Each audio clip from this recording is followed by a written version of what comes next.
Mikoy napakaganado ngayon. At Krista na surprise ni Mikoy. Magandang araw at isang mapagpalang araw po sa inyong lahat mga kalingap, sanay hindi nyo po makalimutan na mag-like sa video na ito. At paunawa tapusin muna ang kabuuhan ng video na ito mga kalingap at para malaman ang nilalaman nito. At maraming salamat po mga kalingap sa pagpatuloy na pagsuporta lalo na kay Kuya Val Santos Matubang at kay Ate Edna Vlogs at Kalingap Rab, maraming salamat po. Mikoy sobrang ganado. Krista na surprise. Pero bago yun ay pag-usapan muna natin ang tungkol sa tambalan nila ni Mikoy at Krista mga kalingap, na sa kanilang tambalang dalawa may isa sa kanila na ganadong ganado ngayon. Si Mikoy ay isang binatang vlogger na kilala sa kanyang angking galing sa pagganap at sa mga kantang sumasalamin sa kanyang damdamin. Kamakailan, inilabas niya ang kanyang ikalawang single na pinamagatang, Sana. Ayon sa kanya, ang kantang ito ay nagpapakita ng pagmamahal na hindi nasusukat sa kung anong natamo, kundi sa kung paano ito ibinibigay ng buo at tapat. Sa kabila ng kanyang tagumpay sa industriya, hindi nakaligtas si Mikoy sa mga hamon ng personal na buhay. Aminado siya na sa mga nakaraang relasyon, nagkaroon siya ng mga ugali tulad ng gaslighting, kung saan binabaligtad ang sitwasyon upang hindi mapansin ang sariling pagkakamali. Ngunit sa pamamagitan ng kanyang mga karanasan at pagninilay, natutunan niyang baguhin ang mga negatibong pag-uugali at maging mas bukas sa pagpapatawad at pagpapabuti ng sarili. Ang mga karanasang ito ni Mikoy ay nagsisilbing inspirasyon sa marami, lalo na sa mga kabataan, na ang tunay na pagmamahal ay hindi nasusukat sa material na bagay o pansariling kapakinabangan, kundi sa tapat na pagbibigay at pagtanggap ng pagmamahal.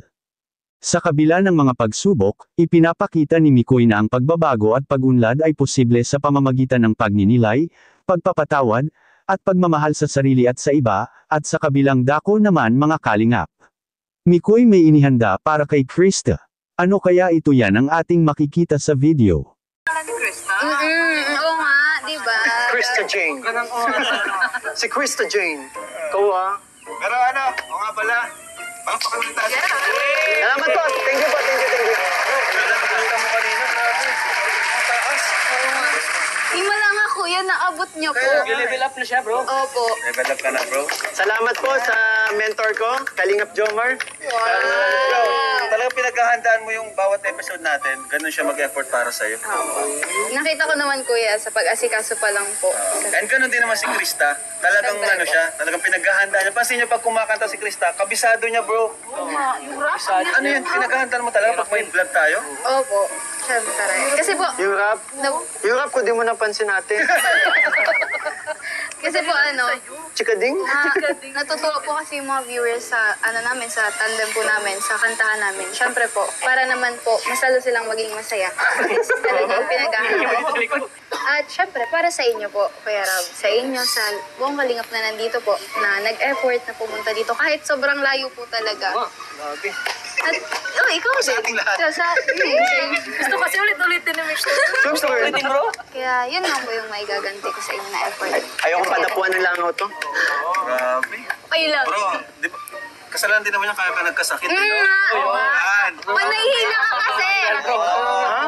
Baliktad nga kuya eh. Siya yung nakakrop top, labas yung puso niya. Pero hindi siya yung nagkasakit. Sanay sa aircon yan eh. Opo. Kinabag lang ako nun. Ang hangin, lamig sa tiyan eh. Ito, di naman to sanay sa aircon. Alam mo, Kalingap Ram, bakit ano? Kasi marumi na yung damit kung saan tayo napunta.